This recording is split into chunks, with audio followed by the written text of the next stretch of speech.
Welcome to Uncaged. Today we're speaking with Anthony Osijo. Anthony is the Group CFO and Head Relationship Management Officer of Bboxx. Bboxx is a super platform transforming lives and unlocking potential by providing access to essential products and services across Africa.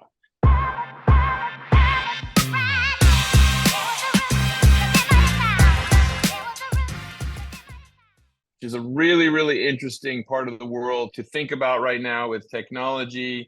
There's a lot of change happening. So, Anthony, I'm excited to go through that with you. But before we get there and talk about Bboxx, tell us a little bit about you and your career. I'm actually a career investment banker. So I spent the first part of my career doing things as varied as securitization, modeling. I ended up at a particular point starting an entity for Deutsche Bank in Switzerland and ended up running that. And then I left Deutsche Bank to set up my own hedge fund. And then certain things changed around crisis period in 2007, 2008. So I moved back to the UK and then joined Crédit Agricole as a European COO. And then I think after about 3 years of doing that, managing out of the crisis, I moved to Asia as deputy head and head of business development for Asia, covering 12 countries, but being based in Hong Kong. Was in Asia for almost 6 years, then came back to the UK as global head of debt for Crédit Agricole, which was my role until I left Crédit Agricole in 2020. I guess in terms of my role with Bboxx now, it's actually been quite a serendipitous story. I met the guys at Bboxx whilst they were students at Imperial College in London. And I was sitting on a panel judging some work they were doing as year 3 students. And they were running a charity called Equinox, where they basically were looking for, let's say, $50,000 in funding to run the charity as students. And it was trying to provide access to rural communities in Rwanda. And if you remember Rwanda at that point in time had come out of a very dark period, right? When we had some big issues then. I was wondering what these kids from Imperial were wanting to do in a shack in Rwanda. And I was really impressed with their story. So I said, guys, if you want to turn this into a company, I'd be interested in investing in 2008. And then merrily went on my way and thought I'd never hear anything about it again. About 6 months later, the guy who's now the CEO, Mansour, gave me a call and said, can I come and see you? And then basically said, I said yes, came to my office in Liverpool Street and said, I really want to run this as a company. Can you sort of help advise us? So I thought, oh, wow. We did. They ran it as a small little hobby company. And then serendipitously, when I moved to Hong Kong in 2011, Mansour had happened to finish at Imperial. He was working for Rolls-Royce in his first job in Hong Kong at the time. We're running Bboxx as sort of like a side issue. And we're having dinner one evening. And I said to him, well, you're 21 or 22 years old. If you really want to make an impact, you should take the risk now. I didn't think he was going to listen but he did. And Bboxx has gone from strength to strength. So I was non-executive. Well, I don't know how that conversation happened, Anthony. It may have been over maybe too many margaritas. And he's like, yeah, I did it, Anthony. I quit and we're doing this. But I mean, clearly you and the team now have built something with Bboxx. So tell me a little bit more about what is a super platform? What is it that you and the team are doing? So the great story about what we're trying to do, right? When I throw these numbers out there, people gasp some of the time. 600 million people in Africa don't have access to basic electricity.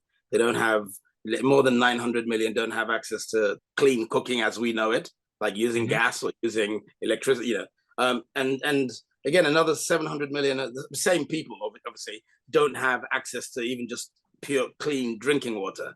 Now, the thing is that when you're trying to provide access to things to poor people, it's actually quite expensive, right? So because of the distribution, because most of them don't live in the cities, they live in villages, trying to build pipes or electric grids to people where there are no roads, where there's no infrastructure, where you have poor governments, it's pretty expensive. So people tend to skate around it because we tend to talk about people who live in the cities because so what Bboxx is able to do is say, how do we get the distribution costs down? And we get the distribution costs and the allocation costs down by having a super platform, more like a kind of Amazon kind of platform, where you can distribute stuff. You can put your implements on the platform. But not only that, whatever you sell can be monitored and managed from that platform as well. So we can manage the credit, we can manage the payments, we can manage let's say one of the solar panels is not working. You can remote fix it using the platform as long as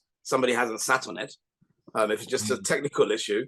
So by doing that and by bringing the costs of doing all that admin down, what we were able to then do is provide affordable services to these people, right? Because we're talking about people who are earning, let's say, $2 a day, $3 a day. So you have to make it affordable. And in order to run the kind of pay-go system that we have, you need technology. So that technology underpins everything we do. And that's why it's called a super platform. So the services and the solution that it provides is energy? Energy is one of the solutions. So we started off as energy access being our thing, right? Okay. What we've now diversified into is to looking at things like e-mobility, right? So because one of the things that actually provides jobs and provides work is providing electric bikes. So that gives people a way of earning money, either by using it as a kind of motor taxi, or so that allows them to get from A to B, and they can do Uber work, or they can do delivery work using that bike. We also focus a lot on clean cooking, so providing services, providing cooking either via electricity or via an improvement on coal. So a lot of what they did was chop trees down and burn it, which has a huge carbon content. So we're also able, and the other thing we also look at doing is we also do a lot of agricultural stuff. So by using solar water pumps. Right. And all of that stuff is driven by the platform. We also that is then enabled by using an app, and you also get smartphones off the back of that. So you can also get communication technology.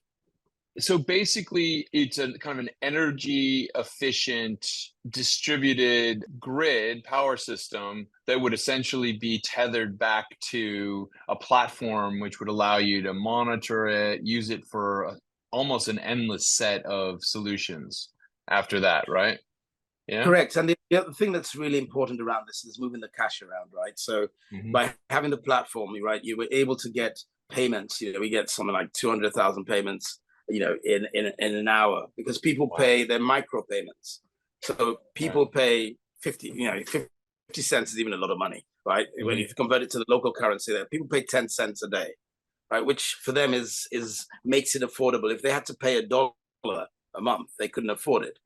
But if they're paying 10 cents, which to them is probably 10% of their earnings, then it's affordable. But you can't run a bank account on 10 cents, right? So you've got to then use mobile money. You've got to use the platform, because otherwise your collection costs of managing 10 cents is more than 10 cents. What a really interesting system you guys are building. This is rolled out in what African countries? So we're in 14 countries at the moment. Our supply chain starts in China, right? So we build our equipment in China and move our equipment into the continent that way. But we're in 10 countries in Africa. We're in Kenya, we're in Nigeria, we're in the Democratic Republic of Congo, we're in Rwanda, we're in Togo, Senegal, Ghana, Burkina Faso. I know some people won't know some of these names. Burkina Faso, Mali, and Ivory Coast. 10. Wow. That's quite a variety of countries. I imagine that each one of those presents its own sets of challenges. Man, it's I mean, the thing is, a lot of the time people talk about Africa as if Africa is a country. It isn't. It's 54. It's not even, it's 54 disparate countries. And it's not even like the US, where you have, the number of 52 states, 51 states, right? Plus Hawaii. So it's not like the US, where it's 54 different countries. Some of them are Francophone, some of them are Anglophone. So I just got back from Togo over the weekend, where I was attending the financial industry seminar. And, we had people being translated to in Spanish, in Portuguese, in English, and French. Yeah. Right. And so you think about that across that landscape. There's never a dull moment. No, for sure. And it does show the complexities of the challenge, but also, the fact that Bboxx offers a solution that appeals to so many of these nations is that it really shows you the the opportunity as well as the need for this type of a solution. So really, really exciting. So tell me a little bit on what you're seeing, Anthony, right now more broadly. I mean, Africa is a continent that has essentially had a lot of discussion about technology rollouts. Certain countries, as you mentioned, Rwanda for a while was kind of like a very positive poster child of kind of like its economic prowess. Things kind of like ebb and flow, as you know. But I mean, what are you seeing right now in the market? Well, what we're seeing right now, unfortunately, with everything, so pre-COVID, Africa, as you rightly was seen as the new frontier, right? If I get rid of some colloquialisms, it was seen as, okay, growth is in the market. We had 0% growth in the US, 0% in the West. You were paying to keep your money in the bank. So investing in Africa seemed to be a great thing, or wanting to do stuff. Obviously, post-COVID, we've seen US Treasuries, 10-year US Treasuries go to 5%. There's a lot more return you can get for what is seen as safe haven money in the US. But where Africa as a continent offers an opportunity, there's still a perception of risk, right? Because it still needs to develop on a number of things. And that's where, for me, as a passion, in terms of having been a Westerner, having been born in the UK and raised in the UK, we look at how we can bridge that gap to get rid of some of those perception issues where people think, it's not the Lion King, it's not what we see. There is a real business and a real challenge to move there and to build there across the different countries. And one of the things that we find, when we're looking now at energy transition, and the whole world is moving more towards sustainability, and how can we save the planet, and how can we counteract all the issues that we have around carbon pollution, around polluting the environment, right? Africa, for example, in totality produces less than 3% of the world's greenhouse gas emissions, right? But it has up to like 10% of the greenery that you need to counteract that. So but as everybody knows, when you go and buy organic food or anything that's green, it tends to be a lot more expensive than when you buy McDonald's or something else, right? Because that's junk food. But where you have poverty, right, it's very difficult to get from poverty to eating organic food without some bridge happening. And what we're looking at doing right now, where it's really important, is how do we finance the energy transition? How do we put money in to help improve things, to help develop things? Because there is an opportunity there through technology, through the number of people.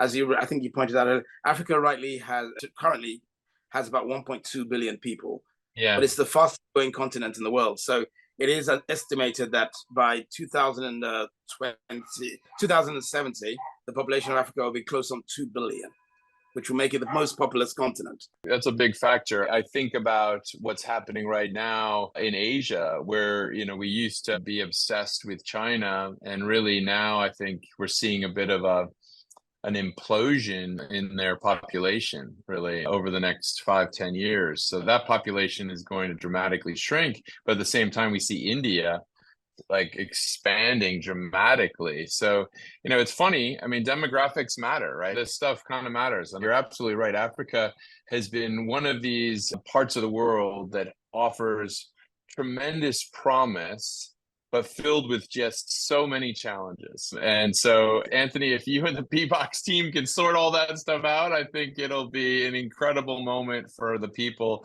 of that continent. But I mean, it's a big, audacious goal to really try to solve a lot of these challenges, Anthony. And I'm inspired just hearing what you guys are doing. But really, what kind of drives your passion for this? My passion for this is driven by the fact that, I was a banker for a very long time, right? I still feel and still talk and I'm still interested in the investment banking, side of things, of financing transactions. But I've made my money. I've done a lot of things. It's actually been quite good fun doing that, and I've enjoyed it. And it's also time to do some stuff in terms of giving back, right? And when you see the amount of impact you could make by bringing in your expertise, by helping to build financial transactions, by showing how things can be done, even in terms of just hedging a trade or putting in place the infrastructure that allows you to draw down on debt and build a country up, then, as you rightly said, to solve, there's no panacea to the world's problems, right? You've still got to try and solve those, but you can make step changes to this. right? And what we're trying to do on our side is to do a little bit of those step changes to make things happen. Right. That's amazing. And I mean, I think it's the type of group that we hope exists and can help move things forward. And it sounds like you and the team are making it happen. But I mean, when you look forward, Anthony, before the call, we talked about the world just filled with endless sets of challenges. What do you see for 2024 for Africa? What's on the horizon, and what's on the horizon for Bboxx? Well, if I knew what was on the horizon for Africa, I'd make a lot of money. I think the unfortunate unintended consequences of some of the troubles we're seeing in the world right now makes a lot of the financial outlook uncertain, right? Mm-hmm. So a lot of the concentration of a lot of the Western, what I would call the Western money and the Western focus right now is going on into the conflicts that we're currently having around the world, which is unfortunately, is unfortunate. There's no conflict. Yeah. That's a good conflict. But that takes away as well, when you put resources into something, the world's focus has moved to Ukraine and to Gaza and to those kind of areas, right? That's where the focus is right now. So Right. For 2024, I think what Africa has to do is to take advantage of the current hiatus in funding and prepare itself and make sure it puts in place across the different countries the right governance. It's one of the things that Africa has an opportunity to do, and I say Africa intentionally again, is it needs to start trading with itself, right? So one of the first thing they say is search for the hero inside yourself, right? So you've got to do that bit of trading with itself more. There's a lot of money in Africa, and that is one of the things that needs to step into doing. So there's some leaders there now that are actually pushing the agenda. That's really important. The second thing for Africa that we need to help do is to solve the issues of poverty, right? You have a continent where 60% of the continent is going to be under 28, right? Right. It's a problem. If you have, if you have 60% of 1.2 billion people, is something like 720 million people. 720 million people under the ages of 26. They need to have hope. They need to have opportunities. They're educated. They're hungry. Yeah. If we don't find things for them to do in Africa to develop Africa, they will migrate to the US. They will migrate to Canada. They will migrate anywhere where the opportunity exists, and they will find a way. Yeah. Right. They will, right. So what is important as well is for us to make sure that there is enough incentive given to actually develop this burgeoning young population. And that is what fintech does. So fintech, the growth of fintech. And the one good thing that came out of COVID is that I think people recognized that you don't actually need to be sitting in New York or London to do things.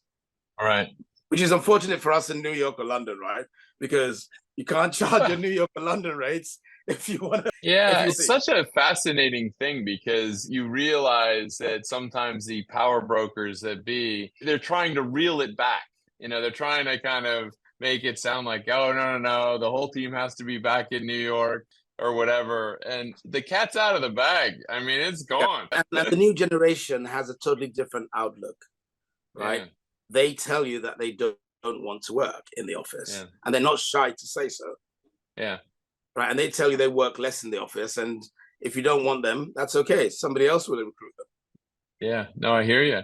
Well, Anthony, I'm excited to see how Bboxx progresses over the next year. It sounds like there's a lot of areas that you can focus on and grow. It's been amazing to talk with you about what you and the team are working on. If someone wanted to learn more about Bboxx, where's the best place to go? Google's your best friend, much as I'm not plugging Google, but Google is your best friend. Just type Bboxx into the internet and you'll come up with our website. There is a lot of information about what we do and what we've done and we'll continue to do. So that is, there's lots of stuff on our website, but there's, we work with the World Bank, we work with, a whole bunch of people that actually try to do this work. So we are on the internet quite a lot. We have a lot of YouTube videos, so you can also see the good work that's actually done. We have programs in DRC, we have programs in Kenya. It is, we work with USAID, we work with anyone that has an interest in developing the world for better.